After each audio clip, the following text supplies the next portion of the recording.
Ndabasuhuje mwese, nitwa Yaratsinze Billy Frank, ndimo kubigisha coding. Muri iri somo ndabaha ibisobanuro by'ibanze kuri coding. Turahera kuri computer. Computer ni iki? Computer ni igikoresho kidufasha kwihutisha akazi ka buri munsi kandi mu buryo bwizewe. Computer ni kabuhariwe mu kubara. Computer imirimo ikora ikoresheje porogaramu.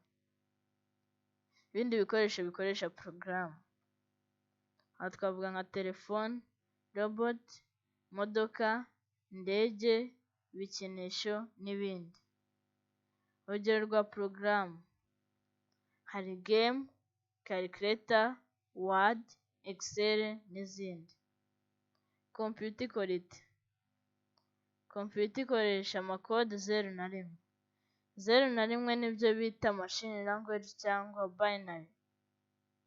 Urugero rw'imibare: iyo wanditse 0 computer yumva 0, iyo wanditse 1 computer yumva 1, ariko iyo wanditse 2 computer yumva 1 0, wakwandika 3 computer ikumva 1 1.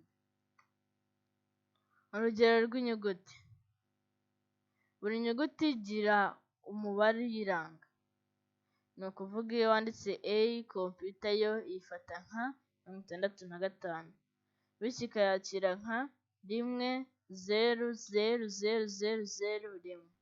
Wakwandika B computer yo ikayifata nka 66, bityo ikayakira nka 1 0 0 0 0 1 0. Uko porogaramu zikorwa: iriya computer language twavuze haruguru ikorana n'izindi languages hifashishijwe icyo twita compiler kugira ngo ibihindure mu rurimi computer yumva. Urugero rwa programming language hari C, Java n'izindi. Muri porogaramu zikorwa harimo web application ndetse na website n'izindi. Website ni iki? Website ni urubuga kuri internet rushyirwaho ibintu bitandukanye. Urugero rwa website hari website ya REB, iya RBC n'izindi. Amoko ya website hari static na dynamic. Static ni website iriho amakuru n'ibindi bintu bitandukanye ufungura, ariko usibye kubisoma nta kindi wabikoraho, ni nko gusoma ikinyamakuru cyangwa igitabo. Dynamic usibye gusoma ibiriho iduha n'uburyo butandukanye dushobora gukorana nayo. Ibikorwa kugira ngo ugere kuri website: kwandika codes. Dukoresha languages zitandukanye twandika codes.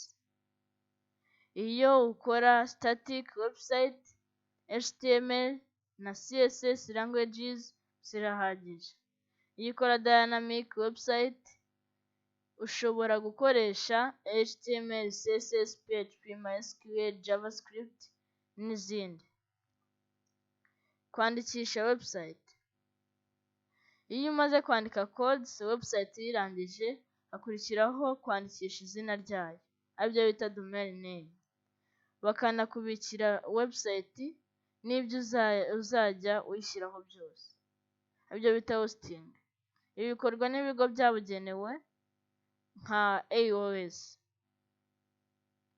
Nyuma y'ibi bisobanuro mushobora gukomeza na video z'amasomo ya coding practice. Mugume mu rugo, turwanye coronavirus. Imana ibarinde. Murakoze.